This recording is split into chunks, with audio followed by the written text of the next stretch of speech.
YouTube. Good. You're live. We're live. Hi YouTube. Hi. Finishing. Oh, it's 2 o'clock. We're gonna finish this part, and we have a very exciting fry tasting that's gonna happen because it's National French Fry Day. Yay. I'm ready to go live. Let's do it. I'm hungry. Y'all know I didn't eat lunch. I had a sandwich. No, if you can Oh. a little bit that way. Happy Friday. Happy Friday. Thank you for joining us. Today I'm Brandy Austin with Yesha Patel. and today we're going to talk about discovery And French fries. Yes. We're going to get to the French fries. We're going to talk about discovery and what that means for your case. I'm trying to read behind the microphones. Okay, but first and foremost, it is National French Fry Day. Yay. So we are going to taste test 4 different French fries and select our favorite. And joining us will be Maria and Jonna. So you guys come on in. Yay. I feel like at this time, like So, audience I'm class. so glad these chairs are. Each year on July 13th, many people participate in National French Fry Day by enjoying a variety of classic French fries, as we are here. We're gonna try and guess which one they are. There's a whole lot of backstory about National French Fry Day, but we all know what French fries are, so we're just gonna jump right into it. So everybody pick up one. Well, I guess we'll just go like this, and then we'll Yay. taste one and talk about. Oh gosh, they're cold. I thought they were in the warmer. I thought, They get cold quick. yeah. Mm. I want to, can we say what we think? Well, what are our choices? McDonald's, Sonic, Jack in the Box, and Dairy Queen. Oh, I know where these are from. Me too. They have a distinct McDonald's taste. I'm McDonald's. I'm gonna take. Yeah. I think these are McDonald's. Oh, those are McDonald's. Yeah, 100%. Yeah, these are That McDonald's. is solid McDonald's. Yes, this is not something I'm familiar Sonic. with. So, It's either Sonic or oh, look at these. These are Jack in the Box, aren't they? Because they're big. Are they? I thought No, these are Dairy Queen. Dairy Queen, yeah, that's Oh. what that's up here. Jack in the Box is one of them. but wait, Jack in the Box used to have bigger fries. This is disappointing. They got small, right? Yeah, they did. And then D. Let's see.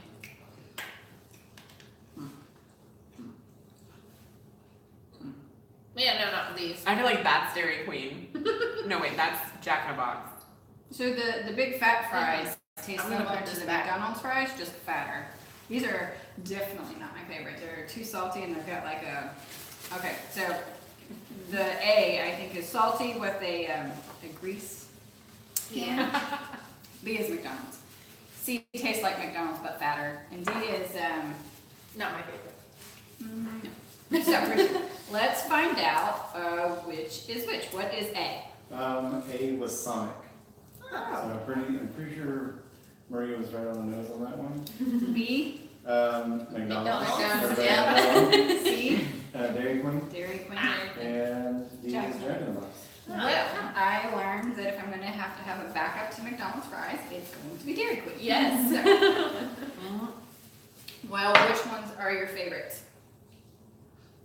I would say, of course, McDonald's or McDonald's. Dairy Queen, but they're pretty similar. in They that really sense. are. I don't know what they did there. I like Dairy Queen because they're bigger. They're fatter. I feel like you're getting a little more anyway.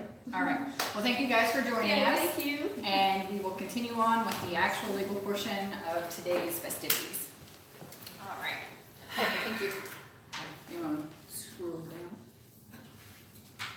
But first, some very exciting news for Fort Worth Public Libraries. You can now check out a hotspot device, so you can bring the internet to your house for up to 3 weeks at a time. So if you are in the Fort Worth area and you have a Fort Worth library card, you can go to the library and check out the hotspot. I assume that there's a limited number of them. Yeah. But because the internet has become so important and you have to have a contract in order to get internet and not everyone can afford it, the library has gotten the hotspots, so which is a nice alternative, and it should help students who don't traditionally have internet at their house. So if you have more questions about that, just call the Fort Worth Public Library, and I'm sure they have a person designated to handle those things. Yay. So, all right, on to discovery and what it is and what it means for your case. So, Keisha, what is discovery? Exchange of information between two parties in a litigation. In other words, I'm suing you, I'm gonna ask you questions, and you're gonna ask me why I'm suing you. Exactly. Yep. So when you submit your case to a court, there are rules of procedure that you have to abide by in order to get a ruling from the court. Yep. So one thing that we get a lot of pushback on is discovery, because they're like, why do I have to give that information? Well, because you submitted it to the court and you want them to make a determination for you. So there are rules in place to do that. So there are several types of discovery. Yep. We will just talk about two areas today: written discovery and depositions. Yep. We'll just do like a brief overview of all of them. So, what types of written discovery are there? There's disclosures, admissions, interrogatories, and production. And what are those? They are written answers to the other side. Basically, they ask you questions and you answer them. Disclosures are standard. The state of Texas and the Texas civil procedure rules say these are the questions we need answers to, and each party is entitled to them. You answer those. They're in the procedure rules itself. And then the others, whatever the attorney on the other side thinks is appropriate to ask, they send it over to the opposing party or attorney's office, and you answer them, you put in your objections, explaining why you don't want to give particular information. And sometimes they're entitled to the information, other times they're not. And it varies by court and judge and place. Yes, and what you brought your case for. You know, Right. if I'm suing you for personal injury, there's a set of questions I can ask you. If I'm suing you for breach of contract, the personal injury questions may or may not apply. In family law, pretty much everything gets turned over to the other side because it's either divorce or custody issues generally, and y'all are in that together. Yeah. So you gotta deal with it together. So admissions are like true-false questions. Yep. Interrogatories are open-ended questions that are technically under oath. Yep. Production is requesting actual documents or physical items. Yep. And then the disclosures are set out by the state. So, what is a deposition? Deposition is where one party sits down with the other party and asks a question to another person, basically. So, in the lawsuit. but it's a formal setting. It is formal setting. There's a court reporter present. Both of the attorneys are present. The witness who's being deposed is going to be present, and both parties themselves are entitled to be present. Yes, so people forget that the Think other, they're right. the other party can show up, and that does happen, especially if they feel like intimidation could be helpful for them, or if they need someone there to fact check as they go. So these can be video recorded. Yes, they can be videotaped, and there will always be a court reporter who will transcribe everything that's said in that room by anybody who's in that room. I will let you know, it is very interesting to read your own words. Yeah. Because conversationally you sound fine, but when you read it, you're like, oh. No, I could have said this differently. How many times am I going to say, Yep. It's not pleasant, but it does help correct the behavior later on. Yep. Get to it. And it is under oath. So It is under oath. It is subject to the penalties of perjury. Yes, it is. Which can be a criminal offense. Yes, if the prosecutor's office picks it up. Yep. So we prepare everyone for any type of discovery. Right. So for written discovery, we have them come into our office once we get the questions from the other side, and we do this whole sit down, talk about every question, make sure we answer the question fully, get all of the answers, have them sign the papers they need to sign for the oath purposes for answering the questions. And then for deposition, we do something similar, and we run through the questions that we anticipate the other attorney is going to ask them. Can't anticipate each and every question, but the areas and topics that will be discussed, and the documentation that may be subject to deposition. So it can be lengthy. Yes, both of them at least. For a written discovery, hour and a half is what I schedule, and then for oral deposition, I say 2, but sometimes we go over, sometimes we're under. It just depends on the case. And if it's a particularly complex case, there will be multiple sessions for deposition preparation, and or it can go 4 or 5 hours. Yes, yeah, under the rules of civil procedure, depending on what type of case it is and what level of discovery it is, you have certain hours that the other side is entitled to. So sometimes they use all of them, only one case estimate, and sometimes they don't. So we see the same or similar questions in personal injury cases pretty much every time. Yes. I mean, occasionally we'll get something exciting, but generally the questions are very similar. And how did this happen? What happened after? How did this affect your life? And what were you like before? Yep.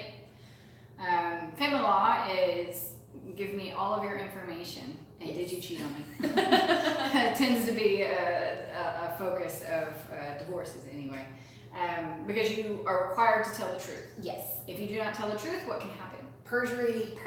Okay, so that's potentially jail. Does it happen? Highly unlikely. You say your date of birth wrong, we're not going to come after you, and you get a chance to correct your answers if by accident you said your date of birth wrong.